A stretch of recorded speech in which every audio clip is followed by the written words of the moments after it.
Welcome everyone to my new video. KYC verification. आजकल आप bank जाओ, किसी भी फाइनेंशियल ऑर्गेनाइजेशन में जाओ, आपको केवाईसी वेरीफाई करवाना ही पड़ता है हर जगह। केवाईसी का मतलब होता है नो योर कस्टमर। तो ये आपकी वैलिडिटी को, आप कितने जेन्युइन हैं, आपके पास डॉक्यूमेंट कितने जेन्युइन हैं, इस चीज़ को प्रूव करता है। ठीक है, इसके लिए जनरली आपको गवर्नमेंट रजिस्टर्ड कोई भी डॉक्यूमेंट सबमिट करना पड़ता है, तो उससे आपका वेरिफिकेशन डन कराया जाता है, देन आपको अप्रूव किया जाता है। ठीक है, तो केवाईसी वेरिफिकेशन हर जगह बहुत इंपॉर्टेंट है, ये आपकी सेफ्टी के लिए ही बहुत इंपॉर्टेंट है।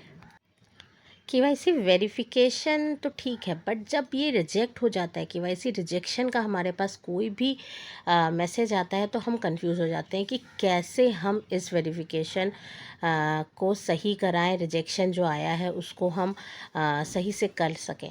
तो इसको लेके बहुत लोगों को कन्फ्यूजन रहती है। जैसे ही केवाईसी रिजेक्ट का मैसेज आता है, मेंबर्स पैनिक करने लगते हैं कि मैम क्या करना है, क्या करना है। तो आज का जो वीडियो है वो इसी पर है कि कैसे, अगर आपके पास किसी भी न्यू मेंबर का केवाईसी रिजेक्ट का कोई भी मैसेज, या केवाईसी पेंडिंग है, या केवाईसी नहीं कुछ प्रॉब्लम कर रहा है, तो उसको कैसे सॉल्व करें, हम ये देखेंगे। आज के वीडियो में हम इस कन्फ्यूजन को दूर करेंगे और क्लियरली आपको बताएंगे कि आपको करना क्या है। होम पेज पे आना है। अब आपके पास जो भी रिजेक्शन आई है, किसी भी तरह की केवाईसी रिजेक्ट या कुछ भी ऐसा आया है कि रिजेक्ट हो गया है, आईडी जो आपने नई लगाई है, उसके लिए आपको दोबारा से वो आईडी नहीं लगानी है। ठीक है, इस चीज़ में लोगों को बहुत कन्फ्यूजन होती है कि मैम क्या दोबारा से लगा दें, क्या नहीं। आप एक बार आईडी क्रिएट कर चुके हो, उनका एमए नंबर आपके पास आ चुका है, तो उस कंडीशन पे आपको बिल्कुल भी दूसरी आईडी नहीं लगानी है। आपको सिंपली सिर्फ रिपोर्ट्स के बगल में देखिए, आप केवाईसी वेरिफिकेशन का ऑप्शन आता है। ठीक है, फर्स्ट लाइन में business dashboard, business summary, KYC verification. ठीक है, तो केवाईसी वेरिफिकेशन पे आपको जाके क्लिक करना है। ठीक है, तो यहाँ पे आपको मांगेगा एमए नंबर।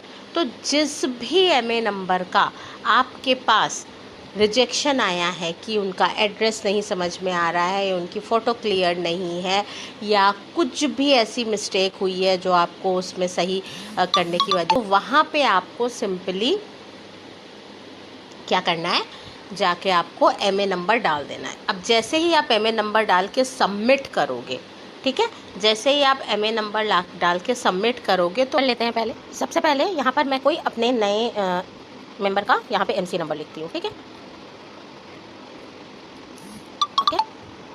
मैंने सबमिट किया। अब ये देखिए, यहाँ पर शो हो रहा है रिजेक्टेड। ठीक है, तो अब अगर रिजेक्टेड शो हो रहा है, तो ऑब्वियस सी बात है आपको वहाँ पर दोबारा जाके फिर से आपको वहाँ पे नहीं एंट्री करनी है कि आप फिर से रजिस्ट्रेशन पे जाओ और फिर से एंट्री करो। सिंपली आपको यहाँ पे, अगर आपका रिजेक्टेड शो कर रहा है, तो यहाँ आपको ऑप्शन दिया जाता है। मोस्टली जो रिजेक्शन होते हैं वो आपके या फिर एड्रेस गलत लिखा होता है, आप जो भी आईडी प्रोवाइड कर रहे होते हैं उससे गलत एड्रेस दिया होता है, या फिर क्या प्रॉब्लम आती है कि फोटो क्लियर नहीं होती है, जो आप वहाँ पे स्कैन भेज रहे हो या आप जो भी फोटो वहाँ पे भेज रहे हो वो क्लियर नहीं है, जिस वजह से रिजेक्शंस आती है। ठीक है, तो आपको सिंपली यहाँ पर ही जाना है। यहाँ पे जाके मान लीजिए आपने आधार कार्ड दिया होगा। ठीक है, तो आपने आधार कार्ड देना है। अब यहाँ पर एंटर आधार नंबर, आप आधार नंबर एंटर करोगे जनरली जैसे आप रजिस्ट्रेशन करते हो, तो आप आधार नंबर एंटर करोगे। सेंड ओटीपी ना करके वेरीफाई मैन्युअली कर लेना है। वेरीफाई मैन्युअली करके जैसे हम लोग अपना रजिस्ट्रेशन फॉर्म फिलअप करते हैं, सेम उसी तरह से आपको करना है।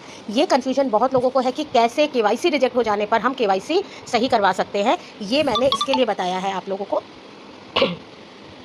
बहुत से केसेस में लोगों को ये समझा है कि कभी भी केवाईसी रिजेक्ट आपके पास अगर आए तो आपको परेशान नहीं होना है, आपको दोबारा रजिस्ट्रेशन भी नहीं करना है। केवाईसी वेरिफिकेशन पे जाके एमए नंबर दे के आप यहीं से अपना केवाईसी करवा सकते हो। आपका विद इन 24 to 48 आवर्स के अंदर वेरिफिकेशन स्टेटस अपडेट हो जाएगा। अगर आपने ऑलरेडी डिटेल्स डाल दी हैं तो वहाँ पे पेंडिंग शो करेगा, जब वेरिफिकेशन डन हो जाएगी तो वहाँ पे सक्सेस शो करेगा या फिर अप्रूव्ड शो करेगा। और सेम इस तरह से यहाँ पर क्या है, एड्रेस रिजेक्टेड शो कर रहा है। ठीक है, तो अगर रिजेक्टेड होगा तो रिजेक्टेड शो करेगा, अगर अप्रूव होगा तो अप्रूव शो करेगा, और अगर पेंडिंग होगा तो पेंडिंग शो करेगा। ठीक है, तो कंफ्यूज होने की जरूरत नहीं है। यहाँ पे जाके आप अपना आईडी फिर से दोबारा लगा सकते हो, जो भी गलतियां की है वो यहाँ से आप सही कर सकते हो।